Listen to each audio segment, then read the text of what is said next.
After the operation, it would be normal for most patients to need some mild painkillers in the first week or so.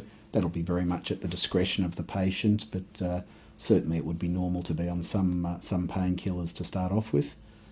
Patients will also complete a course of antibiotics that they started before the operation, and infection is the thing we have to be very careful with implanted devices. So they start antibiotics before the operation, have intravenous antibiotics during their time in hospital, and then complete the oral antibiotics afterwards.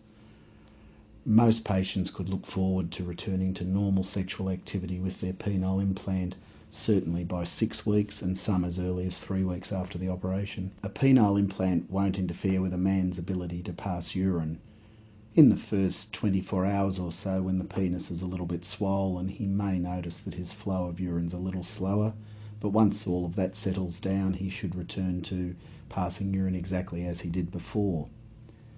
He doesn't have an increased risk of urinary infections with a penile implant in situ.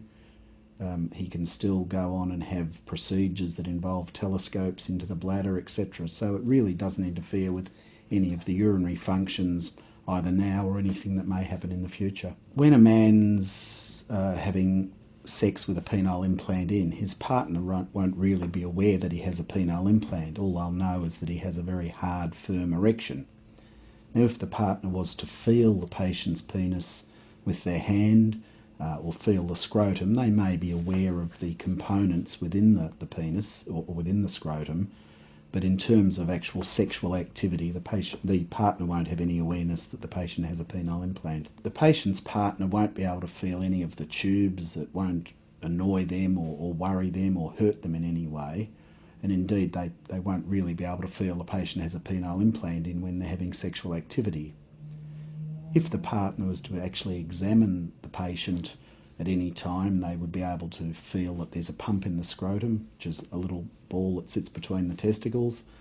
But apart from that, there's nothing they would really be able to feel, and certainly during sex, they won't have any awareness that the patient has any implant in place at all. The great majority of patients with a penile implant in don't even really have an awareness they have an implant in during their normal day-to-day activities. Sitting around, walking around, they can't feel the implant. They have to physically actually feel for it when they want to inflate it. So certainly there's no need for them to feel that they're strange or robotic or anything along those lines. They are able to have a good erection by pumping the implant up. The penis looks normal, it feels warm, it's hard. When the implant is deflated, the patient really doesn't have any feeling they have anything inside them at all. Some patients have been concerned that it may affect their partner in the sense that the partner feels that the patient's not being sexually excited by them. Now, in fact, sexual excitement is a lot to do with what's happening in the brain and all those stimulations and those things that happen normally, and that certainly won't change with an implant. The actual sensation of the penis and the ability to have an orgasm is largely to do with touch and sensation, and again, that won't change with an implant.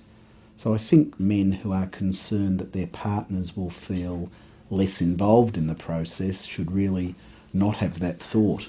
It's obviously just as important as it ever was, only now the man has got a functioning erection, so he's able to have more normal and satisfactory and satisfying sexual relationships. Most men would like to think that we can make their penis as long as possible, and particularly if we're putting a penile implant into place, they say, well, why can't we do that?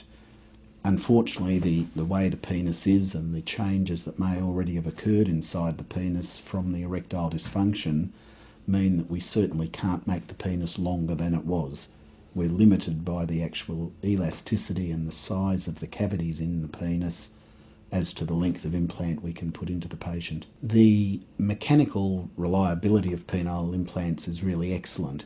It's very, very unusual to see any sort of mechanical problem within the first 10 years, and even out to 15 or more years after a penile implant, it is unusual for a mechanical problem to develop. If unfortunately a man does get a mechanical problem, it's usually a small hole that has developed and the fluid is lost out of the system, meaning it won't inflate. and it's quite easy and a much smaller operation than the original operation to replace the part that's broken.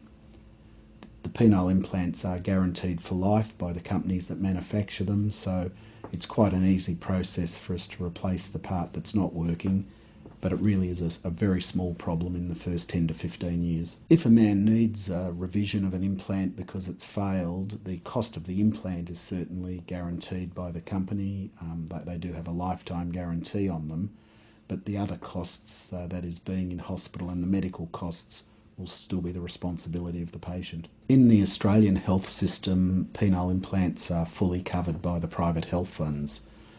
So the cost of the implant, the associated surgery, the time in hospital is regarded just like any other operation, and through a combination of Medicare and the private health funds it's covered. In the public health system there is some availability of penile prostheses, but because of the cost of them, the number that are allowed to be done every year in the public hospitals in Australia is quite limited. When it comes to talking about the cost of a penile implant operation, there are really three areas of cost. The cost of the implant itself, the cost of being in hospital and being in the operating theatre, and the medical costs, that is the surgeon and the anaesthetist. In the Australian health system, the cost of the implant is covered by private health funds, like any other implant or device that's put inside the body, so that's not an issue for patients. The hospital costs, that is the stay in hospital and the operating theatre costs, are covered by private health funds, so patients are treated in private hospitals to have their penile implant. And the medical costs will be covered by a combination of Medicare and the patient's private health fund. Depending on how much the surgeon charges for the implant, there may be a gap to pay, but that'll need to be an individual discussion with the surgeon and the patient. If a patient's concerned that their private health insurance company will cover a penile implant, they can rest assured that essentially all Australian health funds do so. Nevertheless, if they want to be certain, they can speak to the urologist who'll be doing their operation, and the urologist staff can provide them with the item numbers, that is the code numbers that are used for a penile implant, and the patient could then approach their health fund with those item numbers to be reassured that it will be covered by their health fund. The thing that implanting urologists are most concerned about when we operate on a patient and place a penile implant is the risk of infection. If you put any artificial material inside a patient, and this would apply to any sort of implant, heart valves, new hips, etc., the concern is whether bacteria from the skin get into the wound and onto the implant at the time of surgery. We take every possible precaution to avoid that. That is, we have the patients on antibiotics before their operation. We get them to use antiseptic soap for several days before surgery. They have washes with antiseptics when they arrive at hospital. We make sure they don't have any skin lesions such as pimples or boils. We use very strong antiseptics at the time of the operation. We wash out the operative wound with antibiotics. So every possible precaution is taken, and indeed the thing that really helps us now is that the implants are either impregnated or are able to be soaked in an antibiotic solution, so when the implant's put into the patient there are antibiotics on the implant. So with all those steps the risk of infection is very, very low. Unfortunately it's not zero, but something like 1 to 1.5% of patients will unfortunately develop an infected implant.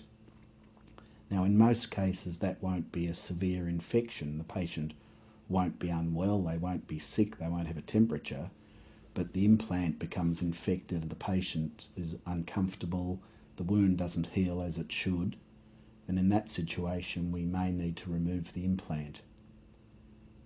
In that situation, if we remove the implant, there's quite a good chance we can wash all the spaces out with antibiotics and antiseptics and put a brand new implant in at the time and salvage the situation.